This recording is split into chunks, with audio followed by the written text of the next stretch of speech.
एक राजकुमार हैं बिहार में तेजस्वी यादव, उनसे लोग परेशान हैं, और एक राजकुमार बक्सर के भी मैदान में, उससे भी परेशान है। इस बार लोग राजकुमारों को पूरी तरह धूल चटाएगा। नमस्कार, आप देख रहे हैं फर्स्ट बिहार झारखंड और मैं आपके साथ वंदना। देश में 3 राजकुमार हैं, तीनों से लोग परेशान हैं और इस बार तीनों को जनता धूल चटाएगी। ये कहना मिथिलेश तिवारी का है। आपको बता दें कि बक्सर से एनडीए प्रत्याशी मिथिलेश तिवारी पर्चा भर चुके हैं और उसके बाद अब इन्होंने तेजस्वी यादव, राहुल गांधी और साथ साथ महागठबंधन के प्रत्याशी सुधाकर सिंह को देश का राजकुमार बताया है और ये भी बताया है कि इन तीनों से लोग काफ़ी ज़्यादा परेशान हैं और इस बार बक्सर की जो जनता है वो गरीब के बेटे को आगे बढ़ाएगी, यानी कि मिथिलेश तिवारी को आगे बढ़ाएगी। पहले सुनिए कि मिथिलेश तिवारी ने क्या कुछ कहा है और किसे राजकुमार बताते हुए तंज कसा है। कुमारों से परेशान है। एक राजकुमार है राहुल गांधी, उनसे देश परेशान है। एक राजकुमार है बिहार में तेजस्वी यादव, उनसे लोग परेशान है, और एक राजकुमार बक्सर के भी मैदान में, उससे भी परेशान है। इस बार लोग राजकुमारों को पूरी तरह धूल चटाएगा और गरीबों के बेटे को लोग आगे ले आएगा। मेरे पिताजी कभी राजा नहीं रहे हैं, मैं भी एक गरीब की झोपड़ी से निकला हूँ, एक कार्यकर्ता हूँ, मोदी जी के आशीर्वाद से मैदान में हूँ। और आप तय जान लीजिए, जो 50 साल में काम नहीं हुआ है वो बक्सर में 5 साल में करने के संकल्प के साथ। सुधाकर जी परेशान कुछ लग रहे हैं। वो ज्यादा परेशान है, वही नहीं परेशान है, महागठबंधन ही परेशान है। क्योंकि महागठबंधन कहता है कि लाठी घुमाएंगे, तेल पिलाएंगे, और बक्सर की जनता कहती है मोदी को लाएंगे, गरीब का जीवन बदलाएंगे। देखिए, हमारे तो सब दोस्त, और हम सबको कहेंगे भाई मेरे, बेइज्जती कराने से अच्छा है मैदान छोड़ के भाग जाओ। क्योंकि 4 तारीख को जो रिजल्ट आएगा वो हर जगह मोदी ही मोदी नजर आएंगे, और पूरे देश में मोदी जी नजर आएंगे। तेल तो है ही नहीं, किरासन तेल बंद है, शीशा कहीं मिल नहीं रहा है, तो लालटेन का मतलब क्या है। और अब तो दिन में कोई लालटेन लेके जाता है तो लोगों को लगता है कि थोड़ा गड़बड़ है।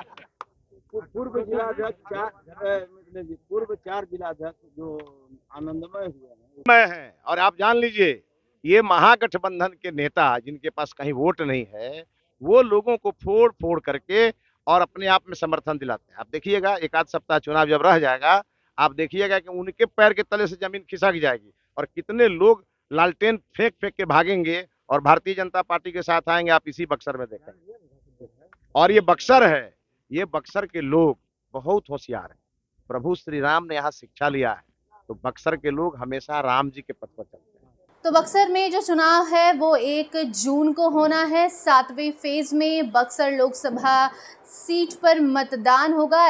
ऐसे में एनडीए ने इस बार मिथिलेश तिवारी पर भरोसा जताया है और उन्हें टिकट दिया गया है। वो नामांकन कर चुके हैं और उसके बाद लगातार वो जनसंपर्क अभियान में जुटे हुए हैं, जिस दौरान वो लोगों से मिल रहे हैं, बातचीत कर रहे हैं और कह रहे हैं कि अगर आपको बक्सर का विकास चाहिए तो गरीब के बेटे को ही आगे बढ़ाना होगा।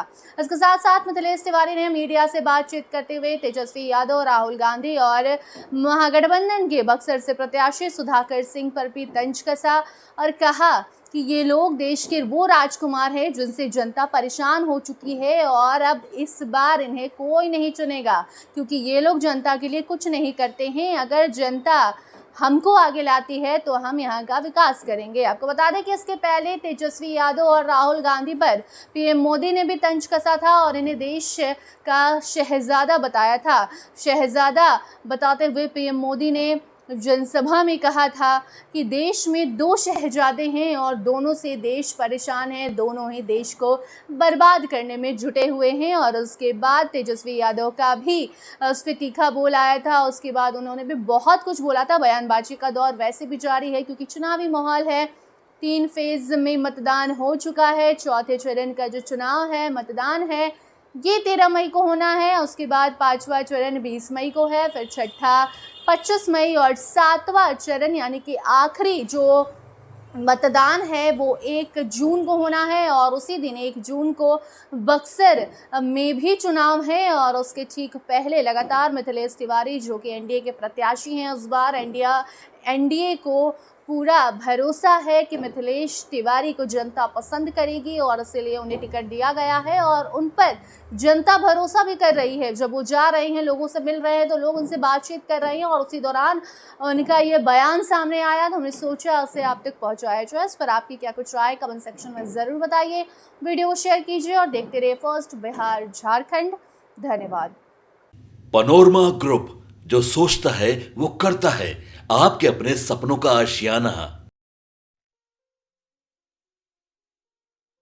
ये लो, मुंह मीठा करो। आज मैंने अपना जॉब छोड़ दिया, अब हम पूर्णिया वापस जाएंगे। जॉब छोड़ दिया है? मतलब ये घर कैसे चलेगा? हम करेंगे क्या? और माँ बाबूजी क्या बोलेंगे? इसलिए मैं एक और मिठाई का डब्बा लाया। अपने बिजनेस के लिए लोन अप्रूव हो गया। अरे लोन अप्रूव हो गया वो तो ठीक है, लेकिन पूर्णिया में हम रहेंगे कहाँ? अपना घर भी तो नहीं है वहाँ। इसलिए तो एक और मिठाई का डब्बा अलग से लाया हूं।